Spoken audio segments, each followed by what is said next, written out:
Imagine walking into your college reunion. You catch up with an old friend who tells you they're building an AI-powered fintech startup.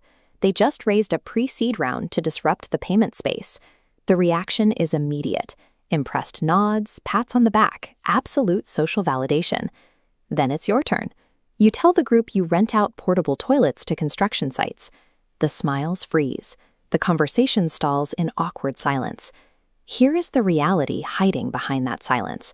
That AI founder is bleeding venture capital with zero actual customers. Meanwhile, those plastic toilets sitting on a dusty lot are generating $20,000 a month in pure, unglamorous cash flow. Biologists have a name for this kind of behavior: the peacock paradox.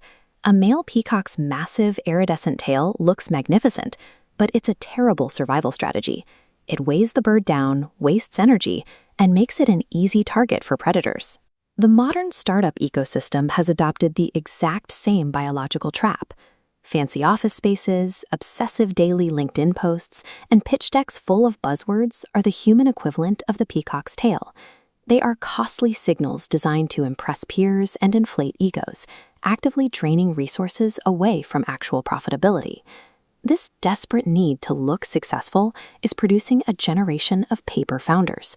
They hold impressive titles on zero revenue, completely ignoring the highly lucrative traditional businesses, quietly generating massive wealth right next door. Consumer-facing businesses absorb all the risk. To reach a customer, they must pay for marketing budgets, social media ads, and the highest rates of competition. Look at the food delivery industry. Major apps burn through billions of investor dollars to subsidize your dinner, operating at massive losses for years. Yet, the invisible back-end companies supplying those exact same apps with their daily inventory operate in the green from day one. 9 out of 10 trendy new cafes will eventually shut their doors.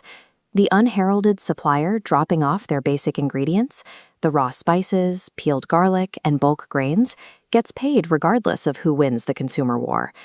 Once you look past the storefronts, you find massive economies operating in plain sight.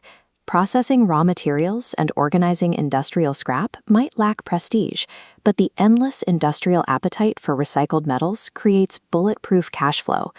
Every sleek e-commerce brand trying to go viral relies entirely on mundane infrastructure to exist. They all need millions of corrugated cardboard boxes, keeping manufacturing lines running around the clock to meet relentless physical demand. Zoom out even further to the international scale, and you find massive capital moving through logistics. Building and renting out standard heavy transport assets secures predictable, long-term contracts in an industry where global trade never stops. True wealth rarely sits in the highly contested, hyped consumer endpoints. It pools quietly in the essential, unglamorous veins of the supply chain.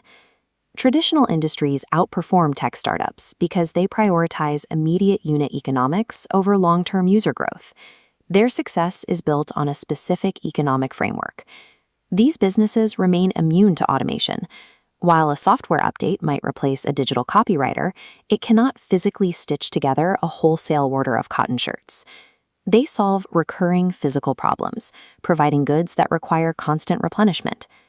This chart compares negative cash flow in hyped tech startups against the immediate profit in traditional B2B services. By maintaining tight credit cycles, these operations fund their own growth. Skipping venture capital means the operator retains complete equity and captures every dollar of profit directly. These founders also benefit from local monopolies. Trying to capture the entire global internet is a brutal, expensive war of attrition. Dominating a specific 40-kilometer physical radius is a matter of consistent local execution. The formula relies on dependable, localized execution instead of gambling on speculative, global disruption.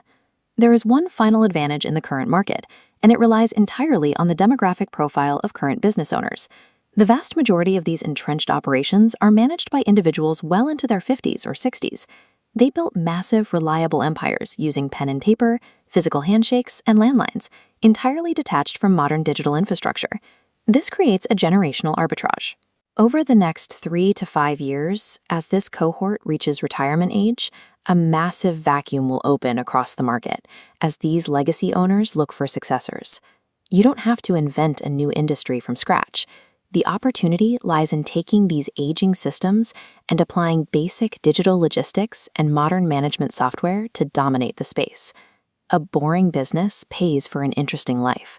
The stability of an unsexy industry provides the capital required to pursue a remarkably varied personal lifestyle. Building an unsexy foundation generates the kind of stable, heavy cash flow that actually buys back your time. It funds your real passions and your creative pursuits, entirely removing the need to chase social validation for your professional identity. Escaping the ego trap of modern entrepreneurship is the most reliable path forward. You trade the applause of the crowd for the absolute security of true financial independence.